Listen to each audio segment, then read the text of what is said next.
Kemarin usul Purnawirawan TNI Nah, yang itu dong.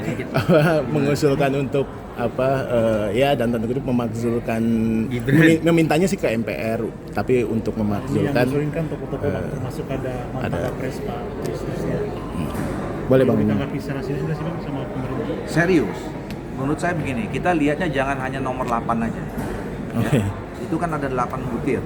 Ya. Ya, apa yang mereka diskusikan. Dan Oke. menurut saya mereka kumpul berdiskusi, menyampaikan 8 poin itu niatnya niat baik.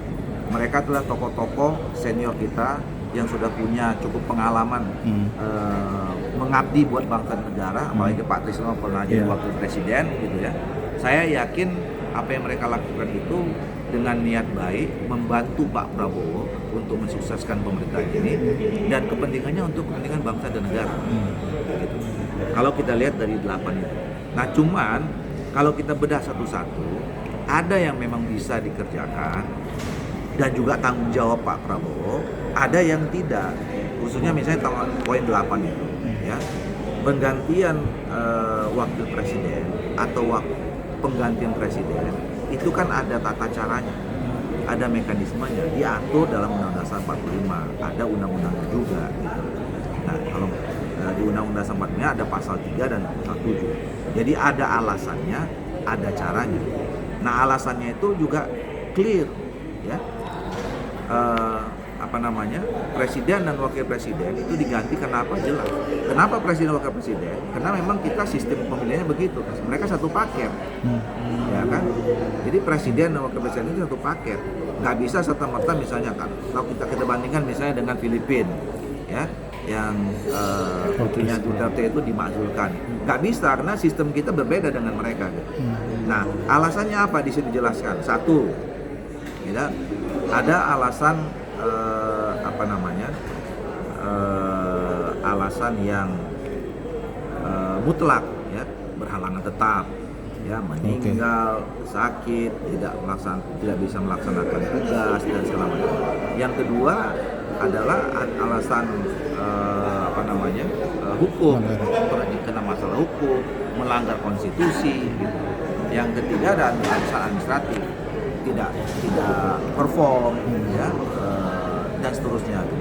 Nah, ini terpenuhi dulu syarat itu, gitu loh. Nggak bisa kita gara-gara kita nggak suka, gitu misalnya, ya, kita melewati. Negara ini kan negara hukum, ada aturannya, gitu. Nah, itu satu.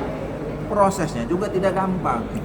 Ya, dalam pasal 7 itu diatur kalau ada yang mengusulkan masuk ke DPR dulu, dibahas di DPR. Habis di DPR, kalau memang lolos masuk ke Mahkamah Konstitusi. Mahkamah Konstitusi balik lagi ke DPR, ajukan ke MPR. Jadi energinya juga cukup besar. Nah, tadi kembali, apakah kita harus mengeluarkan energi di tengah kita membutuhkan energi untuk konsolidasi pemerintahan ini biar bisa lepas dari masalah-masalah yang ada, ketimbang membuat energi yang sebenarnya belum ketemu alasannya tadi. Ya, misalnya apakah pelanggar konstitusi sekarang selama menjadi wakil presiden, menjadi wakil presiden? Tidak ketemu. Kinerja selama ini saya kira apa yang ditugaskan oleh presiden dia sebagai wakil presiden berjalan dengan baik. Terus apalagi nggak ada, sakit sehat, gitu. Nah jadi belum ketemu alasan.